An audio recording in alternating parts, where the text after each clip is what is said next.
လာပါဒီနေ့က eraser 2အကြောင်းကိုလေ့လာပါမယ်အဲ့တော့ကိုက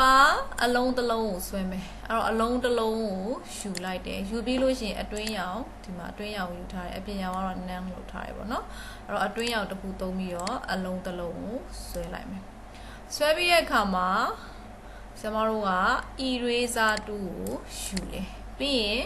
အဲ့ eraser ရဲ့ size တွေကိုချိန်ကျင်တယ်သူကမချိန်ခင်မှာတစ်ချက်နှိပ်လိုက်နော်ဘလို့နှိပ်ရမလဲဆိုတော့သူက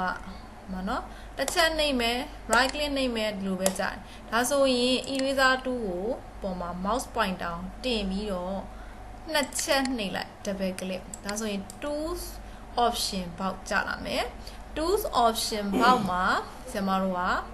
size ချိန်လို့ရတယ်နော်ဒီညမှာ size ချိန်လို့ရတယ်ဒီမှာကြည့်ဒီမှာပြပြလေးဖြစ်သွားမယ်ဒီညမှာ size ကိုကြီးချဲလို့ရတယ်နော်အဲ့တော့ဒီမှာဒီကနေဒီလုံးဒီကနေဒီလုံးပဲเนาะဒီမှာချိန်လိုက်တယ်အဲ့တော့ဒီ size ကိုပြီးတော့မှတေးသေးလေးပြန်လုပ်ချင်နေဆိုရင်ကျမတို့ keyboard မှာ4000ခွင်အစလေးရှိတယ်4000ခွင်အစပုံလေးကိုနှိပ်မယ်ချဲ့ခြင်းရင်4000ခွင်အစုံကိုနှိပ်အဲ့တော့ချုပ်ထားမယ်ချုပ်ပြီးတော့ဒီမှာ eraser နဲ့ဖိပြီးတော့ဒီလိုလေးဆွဲလိုက်ဒါဆိုနှစ်ချမ်းပိုင်းသွားတယ်เนาะဖြတ်လိုက်တာပေါ့เนาะအဲ့တော့ object တွေကို eraser 2သုံးပြီးတော့လည်း design ဆွဲလို့ရတယ်ဆိုလိုချင်တဲ့သဘောอ่ะเนาะအဲ့တော့ဒီက selection 2ကိုယူပြီးတော့ပြန် click လိုက်တာဖြစ်တယ်အဲ့တော့အခုကျမတို့က4000တခုဆွဲမယ်ဆိုတော့เนาะအတွင်းရောင်သုံးပြီးဆွဲပါเนาะအတွင်းရောင်ကဲအတွင်းရောင်ကမဆွဲမိဘူးဆိုလဲစိတ်ရှည်လက်ရှည်နဲ့ stock ကို click none ကို click အတွင်းရောင်ကိုပြင်နှစ်ချက်နဲ့ကိုလိုချင်တဲ့အရာကိုဒီလိုလေးသွားမှာဖြစ်တယ်ပေါ့เนาะအဲ့တော့အခု eraser 2ကိုယူတယ်ယူပြီးသွားလို့ရှိရင် side chain ပြီးရင်ဒီမှာကြည့်လိုလေးတွန့်ပြီးတော့ဆရာမဖြတ်လိုက်မယ်ပြီးအပြင်ထိဒါဆိုရင် selection 2ကိုယူမယ်ပြီးရင်ဒီကောင် click အပြင်မှာတစ်ချက်နှိပ်ဒီကောင် click ဒီကောင် click เนาะအဲ့လိုလေးသုံးပြီးအရန်မိုက်တယ်သူက design ဆွဲဖို့အတွက်အရန်မိုက်တယ်ပေါ့နော်နောက်တစ်ခါ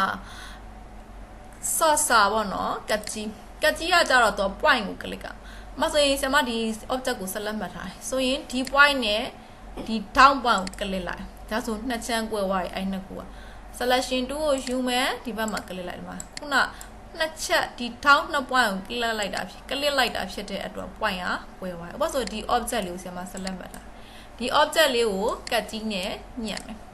ဆိုရင်ဒီ point နဲ့ဒီ point နဲ့ကိုညှက်ပါလို့ပြောလိုက်ရင် तू ကညှက်သွားပြီဒီမှာညှက်သွားပြီเนาะဒီမှာညှက်သွားပြီ selection 2နဲ့ပြန်ပြီးတော့တစ်ခုစီ select ပြန်မှတ်လိုက်လို့ရှိရင်ကွဲသွားကြအောင်တွေ့ရမယ်เนาะနောက်တစ်ခါ knife 2ကလည်းအဲ့လိုမျိုးပဲ knife 2ကဆရာမတို့ပုံတစ်ခုဆွဲလိုက်တယ် knife 2ကိုယူပြီးတော့ခုန eraser လိုပဲဖိဆွဲကြည့်ဖိဆွဲသူလည်းအဲ့လိုပဲဖြတ်ညှက်လိုက်ပြီးရင်တော့ selection 2ကိုယူပြီးတော့အပြင်မှာတစ်ချက်နေကိုလိုချင်တဲ့ object ကိုပဲ click မှာကွဲသွားပြီเนาะအရန်မိုက်တယ်ဒါလေးကိုအရန်လေးကျင့်ပေးပါ design မှာအရန်သုံးမှာဖြစ်ပါတယ်เนาะပြီးတော့မှအရောင်လေးလိုက်ပြီးတော့ပြောင်းလိုက်လို့ရှာပြီပေါ့เนาะ okay เนาะလေ့ကျင့်ပြီးပြန်ပြပေးပါ